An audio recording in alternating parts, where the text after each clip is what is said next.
एक पूर्व सैनिक की खुदकुशी और उसके इर्द गिर्द मचा हुआ ये सियासी भूचाल।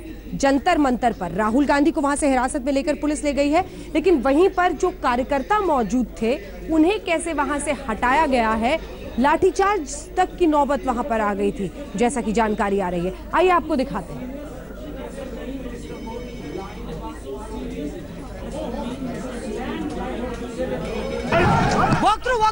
राहुल गांधी बहुत घंटों से नहीं, राहुल गांधी फिरोजशाह रोड पर बैठे हुए हैं और एक गाड़ी में, जिस गाड़ी को अब कोशिश हो रही है, साफ तौर पे आप देख रहे हैं कि दिल्ली पुलिस किस तरह से बिल्कुल जो है धक्का मुक्की करके किसी तरह से कांग्रेस वर्कर्स को बाहर हटा के राहुल गांधी को निकालने की कोशिश में जुटी थी। साफ तौर पे सड़क पे ये तस्वीर आपने शायद ही कभी देखी होगी, जहां राहुल गांधी बीच में गाड़ी में बैठे हैं और चारों तरफ से पुलिस और कांग्रेस कार्यकर्ता उनको घेरे हुए हैं। दिल्ली पुलिस की गाड़ी में राहुल गांधी गए और उनके पीछे उनकी जो गाड़ियां हैं वो भी गई हैं। कोशिश ये थी कि किस तरह से राहुल गांधी को यहाँ से निकाला जाए, पर अब राहुल गांधी को कहाँ ले जाया जाएगा शायद ये पता नहीं, और शायद दिल्ली पुलिस को भी पता नहीं, क्योंकि पिछले 1 घंटे से एक असमंजस की स्थिति लगातार बनी हुई है। कैमरा पर्सन वाहिद के साथ मौसमी सिंह, दिल्ली आज तक। सीधे आप देख रहे थे इस वक्त दिल्ली के जंतर मंतर से, लेकिन अब बात हरियाणा के भिवानी के उस गांव की करते हैं जहां पूर्व सैनिक का आज अंतिम संस्कार किया गया। राजनीति की दुकानें सज गई थी, हर जगह बस सांत्वना ही सांत्वना, और इन सब के बीच जो सियासी भूचाल दिल्ली से लेकर हरियाणा तक छिड़ा रहा, इसी अंतिम संस्कार को देखकर देखिए।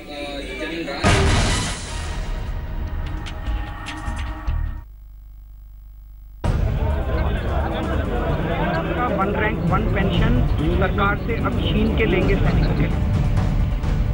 आज ये देश बहुत ढंग से जान पा रहा है कि सैनिक जब तक जिंदा होता है तब तक देश के काम आता है, और मर जाता है तो सियासत के काम आता है। सियासत का संसार सैनिक के शव पर मंडरा रहा है, देख लीजिए जी भर के।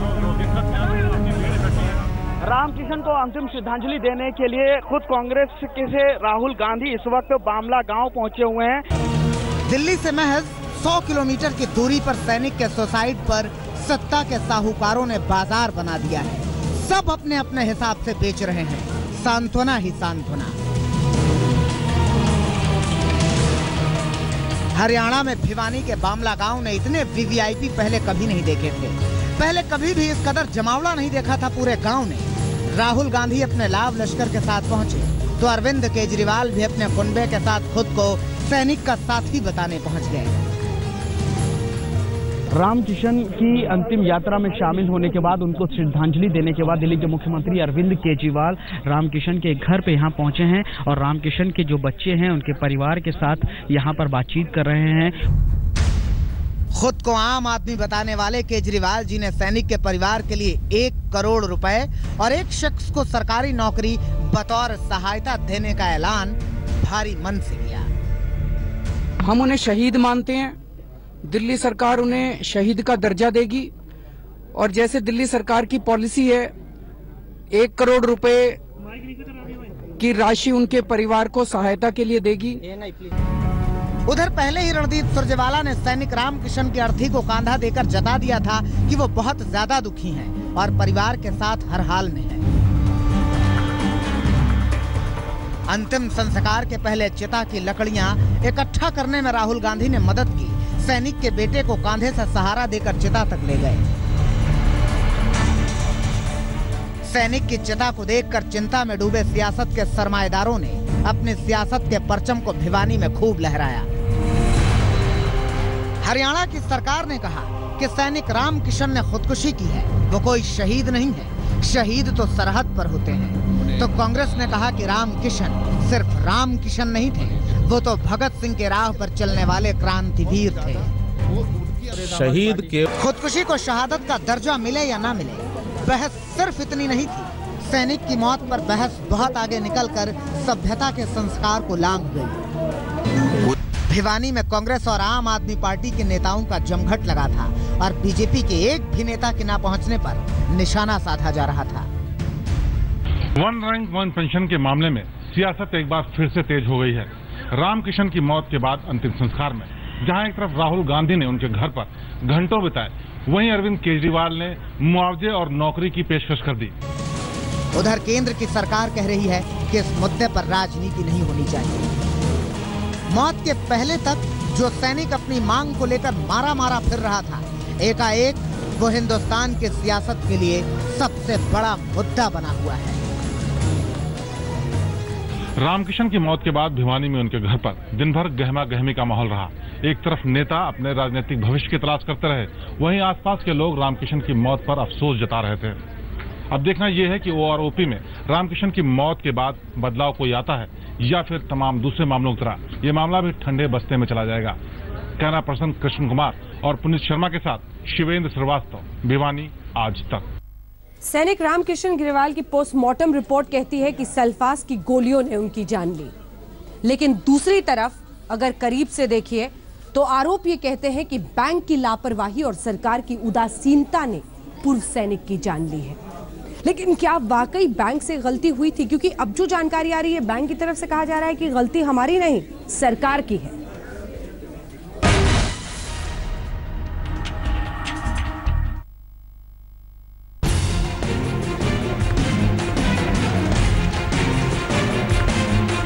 सैनिक की मौत का जिम्मेदार बैंक नहीं, सैनिक की खुदकुशी पर बैंक का बहुत बड़ा खुलासा।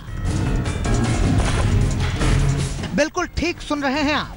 कल तक यही कहा गया, यही बताया गया कि बैंक में गड़बड़ी की बदौलत 28,000 रुपए प्रतिमाह की पेंशन पाने वाले रामकिशन को सिर्फ 23,000 रुपए मिल रहे थे। 5,000 रुपए बैंक की गड़बड़ी के चलते कहां जा रहे थे मालूम नहीं।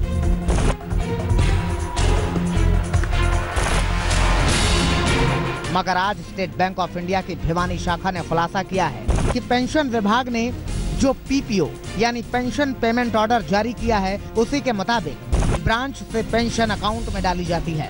इसमें ब्रांच की कोई भूमिका नहीं। तो बैंक की गलती इसमें हो ही नहीं सकती। बैंक ने तो पेमेंट ऑर्डर जो है पीपीओ उसके हिसाब से पेमेंट करनी है। वो तो खाते में आ गया। बैंक तो पोस्टमैन की तरह है। यहाँ सर्विस पॉइंट है, this is the service point. बाकी पेंशन तो निर्धारण वही करेगा डिपार्टमेंट पीपीओ इशू करेगा, वही करेगा। डिपार्टमेंट पीपीओ इशू कर देगा, हाँ। वो भेज देगा बैंक के पास, बैंक अकॉर्डिंगली उसके पीपीओ के हिसाब से ना पेमेंट कर देगा। तो ये तो मतलब अपनी खाल बचाने के लिए बैंक पे डाल दिया इन्होंने, इसका मतलब वो तो अब वो तो अब हम राजनीति में तो जाना नहीं डिपार्टमेंट ना, हम डिपार्टमेंट में हमें अभी ज्यादा हम मतलब बैंक का फॉल्ट नहीं है ना, बैंक का कोई एक्ट। सुना आपने, आज तक के संवाददाताओं ने यह अहम जानकारी स्टिंग ऑपरेशन के जरिए निकाली। इतना ही नहीं, हिडन कैमरे के सामने बैंक मैनेजर ने साफ साफ कहा कि रामकिशन की तरफ से कभी भी ऐसी कोई शिकायत नहीं दर्ज कराई गई जिसमें कहा गया हो कि उनकी पेंशन में गड़बड़ी है।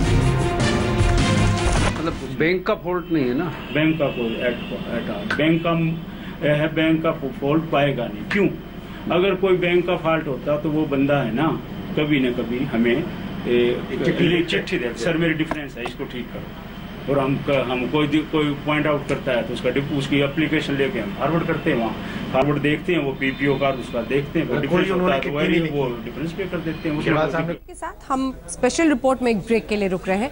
ब्रेक के उस पार राहुल गांधी हिरासत में लिए गए हैं, डिटेन किए गए हैं दरअसल सड़क पर दिल्ली में। उनसे बातचीत की हमारे सहयोगी मौसमी ने, वो दिखाएंगे आपको। और साथ ही अखिलेश यादव की रथ में निकलते ही पूर्व सैनिक की खुदकुशी का मामला किस तरह से बढ़ रहा है, उसकी तस्वीर आज देखने को मिली राजधानी में। कैंडल मार्च राहुल गांधी ने निकाला, लेकिन दिल्ली पुलिस ने उन्हें हिरासत में ले लिया। डिटेन उन्हें किया गया, लेकिन बीच सड़क में कार पर उन्हें बिठाया गया। बात की हमारे सहयोगी मौसमी सिंह ने, किन शब्दों में कर रहे हैं सरकार पर हमला, सुनिए।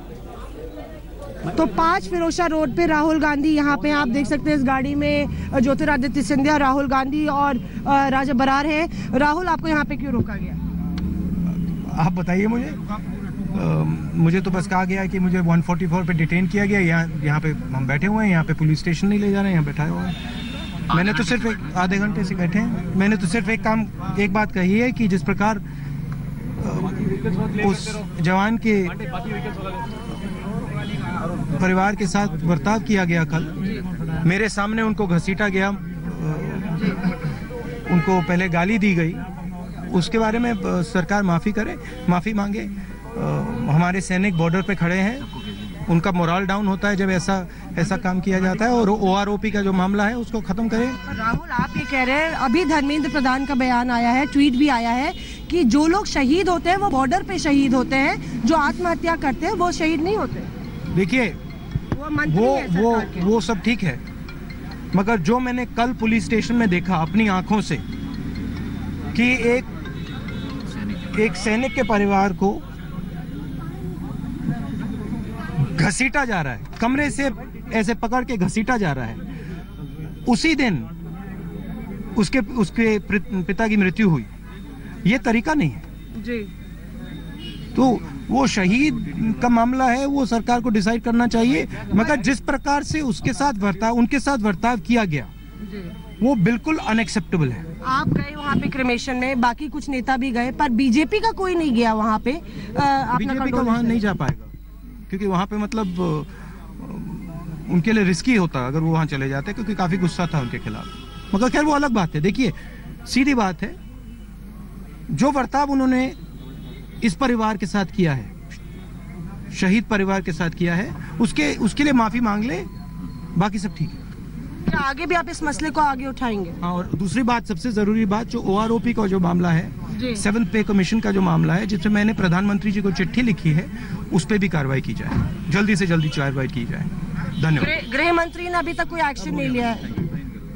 शुक्रिया हमसे बात करने के लिए। ये थे राहुल गांधी, जो साफ तौर पे कह रहे थे कि OROP का जो मसला है उसको हल्के में कांग्रेस पार्टी नहीं लेगी। राहुल गांधी ने चिट्ठी भी लिखी थी प्रधानमंत्री को, OROP से लेके डिसेबिलिटी पेंशन से लेके तमाम मसलों को लेके, 7th पे कमीशन को भी लेके, पर ये समझ में नहीं आ रहा कि आखिर दिल्ली पुलिस ने राहुल गांधी को, आप देख सकते हैं कि ये वो जगह है फिरोजशाह रोड पे जहाँ राहुल गांधी को रोका गया है। 10-15 मिनट से राहुल गांधी यहाँ पे खड़े हुए हैं, आधे घंटे से खड़े हुए हैं, और ये समझ में नहीं आ रहा कि दिल्ली पुलिस आखिर क्या चाह रही है।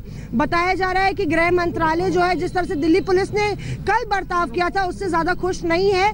रिपोर्ट मांगी गई है, पर आज एक बार फिर से ये कहीं ना कहीं दिल्ली पुलिस की नर्वसनेस नजर में आ रही है, जिस तरह से राहुल गांधी को गाड़ी में भर के आधे घंटे से यहाँ पे रखा गया है। पूर्व सैनिक का सुसाइड बन सकता है सियासी हथियार, ये आपने देख लिया। लेकिन अब आपको जरा उत्तर प्रदेश की राजनीति की तरफ लिए चलते हैं। बहुत दिलचस्प है, क्योंकि चुनाव पर नजर हो, रथ बनाई जाए 2 करोड़ रुपए खर्च करके, और वो रथ चलने के साथ ही 1 घंटे के अंदर खराब हो जाए तो क्या हो। ये हुआ अखिलेश यादव के साथ। जी हाँ, विजय यात्रा पर निकले अखिलेश यादव 2 करोड़ में ये रथ तैयार करके, लेकिन उन्नाव जाना था उन्हें, बाद में कार से जाना पड़ा क्योंकि रथ में ही खराबी आ गई।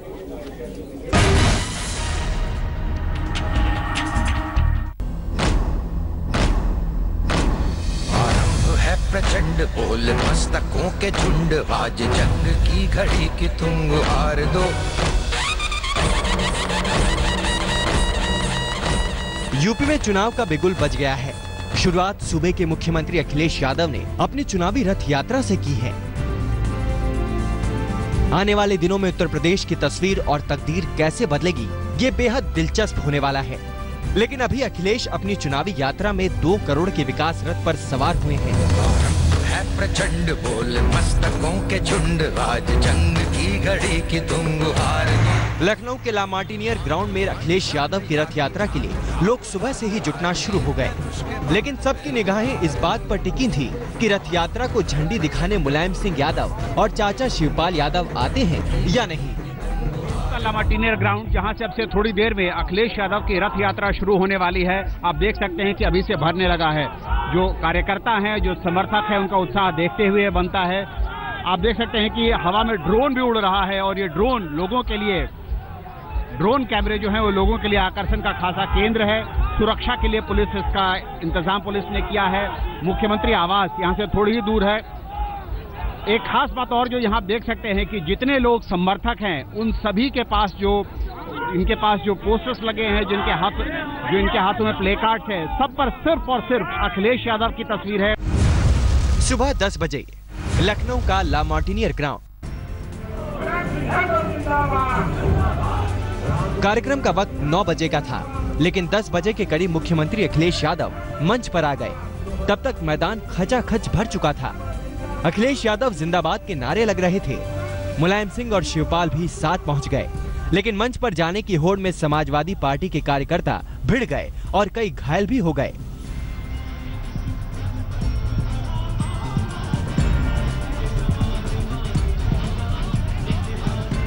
लेकिन मुलायम सिंह और चाचा शिवपाल को देखकर अखिलेश ने राहत की सांस ली। मंच पर अखिलेश के मंत्रिमंडल के तमाम मंत्री पहले से मौजूद थे। साथ ही वो पूर्व मंत्री भी मौजूद थे, जिन्हें अखिलेश यादव ने बर्खास्त कर दिया है। इसी तरह अखिलेश यादव के समर्थक वो नेता भी मंच पर थे, जिन्हें चाचा शिवपाल यादव ने पार्टी से बाहर कर दिया है। मंच पर अखिलेश यादव की पत्नी डिंपल यादव और उनके बच्चे भी थे। मंच पर समाजवाद का कुनबा तो जुट गया।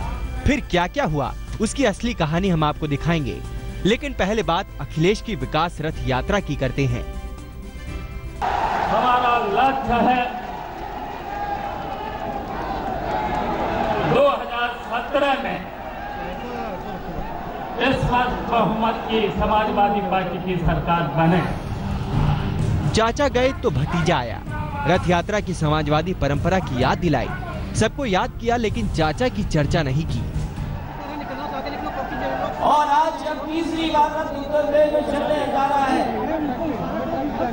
हमारे पुराने तमाम नेता तो है ही हैं, लेकिन बड़ी संख्या में नौजवान जो पहली बार जुड़ गए, मैं उनका भी धन्यवाद देता हूं। अखिलेश ने मंच से ये भी कहा कि यूपी में इतिहास दोहराया जाएगा और पूरे देश को ये देखना है कि वो किस दिशा में जा रहा है। सीमा पर जवान शहीद हो रहे हैं, दिल्ली में सैनिक खुदकुशी कर रहे हैं। सीमाओं पे हमारी जान पे खेल करके हमें सुरक्षा दे रहे हैं, वहीं वो जवान जो आत्महत्या कर रहे हैं। आज कहीं न कहीं हमें सोचना पड़ेगा कि देश किनके हाथ में हो, किस दिशा में जाए। नेताजी की बारी आई तो उन्हें भी प्रदेश के साथ साथ देश याद आया। बड़ी मुलायमियत के साथ बोले कि पाकिस्तान से युद्ध नहीं चाहते, लेकिन जवानों की शहादत भी बंद होनी चाहिए। नहीं चाहते कि हिंदुस्तान पाकिस्तान का युद्ध हो, लेकिन ये भी नहीं चाहते हैं कि हमारे इतने दो सैनिकों की शहीद होते रहे। ये भी नहीं चाहते। दोनों को भी रास्ता निकालना। मुलायम सिंह ने अखिलेश के विकास रथ यात्रा को हरी झंडी दिखाई। अखिलेश का मर्सिडीज वाला रथ रवाना हो गया। अखिलेश के इस विकास रथ को लेकर उनकी पत्नी डिंपल काफी उत्साहित दिखी। ये बहुत ही ऐतिहासिक शुरुआत मैं मानूंगी आज। एंड जितने भी यहाँ पे हमारे कार्यकर्ता, हमारे लोग मौजूद हैं, सब यूथ है, तो we can just see the youth force आज की डेट में, जो आज ये रथ यात्रा की शुरुआत हुई है, एंड बहुत पॉजिटिव है, and we are very positive and hopeful about the elections. करीब 1 किलोमीटर दूर जाते ही अखिलेश की बस खराब हो गई। इसके बाद अखिलेश को कार में आना पड़ा और विरोधियों को तंज मारने का मौका मिल गया। इससे एक बात साफ हो गई कि अखिलेश के साथ साथ पूरा समाजवादी परिवार यूपी में बीजेपी की चुनौती मान रहा है। इसलिए सभी बीजेपी को सत्ता से दूर रखने की बात कर रहे हैं। उनकी बातों में प्रदेश कम है, सेना और शहादत ज्यादा है। सरहद, सेना और शहादत अब चुनावी जुमले हैं। आज तक ब्यूरो। सवाल यही है, रथ पर तो खैर निकले थे, खराब हो गई, रथ कौन ले जाएगा आगे, ये सवाल नहीं है। सवाल ये है कि साइकिल पर कौन सवार होकर आगे बढ़ेगा। जी हाँ, ये सवाल इसलिए है क्योंकि परिवार की कलह थमने का नाम नहीं ले रही। ब्रेक के बाद जब लौटेंगे तो आपको दिखाएंगे अपनों के महफिल में शिवपाल बेगाने। वापस रुख राहुल गांधी का। राहुल गांधी कैंडल मार्च लेकर जा रहे हैं जंतर मंतर। जैसा कि हमने आपको बताया, पुलिस ने उन्हें पहले डिटेन किया। उसके बाद अब खबर ये आ रही है कि वो खुद गए हैं तुगलक रोड थाने। तुगलक रोड थाने पहुंचकर वो शिकायत दर्ज कराना चाहते हैं। लेकिन क्या है शिकायत में, क्या उनकी इस वक्त रणनीति है, इस पर बात की है हमारे सहयोगी ने। जैसे ही वो बातचीत पहुंचती हम आपको सुनाएंगे। इस बीच राहुल गांधी पहुंचे हैं तुगलक रोड थाने। इससे पहले आपको बता दें, उन्हें डिटेन किया गया था दिल्ली पुलिस की एक गाड़ी में, जहां पर ज्योतिरादित्य सिंधिया भी मौजूद थे, कांग्रेस पार्टी के अन्य नेता मौजूद थे। उन सबको इकट्ठा करके गाड़ी में रखा गया था। धारा 144 पुलिस ने कहा था, क्योंकि भारी तादाद में कांग्रेसी कार्यकर्ता इकट्ठा हो गए थे। लेकिन इस बीच अब वहां से तुगलक रोड थाने पहुंचे हैं Rahul Gandhi. we wanted to file a complaint. They're refusing to file a complaint in the police station. That's completely illegal. So they're not accepting a complaint. We have put a complaint there. They're not accepting the complaint. But Mr. Gandhi has been arrested thrice in last 24 hours. So no, what I don't understand is why the police is not accepting the complaint of a citizen of India. You will be protesting again? No, I'm waiting here because we are putting a complaint against what happened, and the police station is refusing to accept our complaint. So we are going to wait here until they accept our complaint. What to make of this? You guys are protesting peacefully. I don't know. It's a bit strange, but let's see. Yesterday you said it's a new kind of India we are seeing. Yeah. Wow. This is Narendra Modi ji का नया हिंदुस्तान है ये, जहां हिंदुस्तान का एक नागरिक police station में जाता है, प्रेस के सामने जाता है और कहता है कि मैं एक कंप्लेंट डालना चाहता हूं और वो कंप्लेंट नहीं ली जा रही है। पहली बार हुआ है। Well, this is what the Congress Vice President Rahul Gandhi told us before leaving. Well, this is Supriya Bharadwaj for India Today at the moment near Tughlaq Road Police Station. तो राहुल गांधी से बातचीत की हमारे सहयोगी ने। यहाँ पर उनका कहना है, तुगलक रोड थाने खुद पहुंचे, उनका कहना है कि पुलिस उनकी शिकायत दर्ज कराने को तैयार नहीं हो रही है। इस बीच हम आपको कैंडल मार्च की तस्वीरें दिखा रहे हैं। पूर्व सैनिक की श्रद्धांजलि में कैंडल मार्च कांग्रेसी कार्यकर्ताओं की तरफ से। ये भी दिलचस्प है, कैंडल मार्च पूर्व सैनिक की आत्महत्या के नाम पर, पूर्व सैनिक के लिए, और नारे लग रहे हैं राहुल गांधी जिंदाबाद के।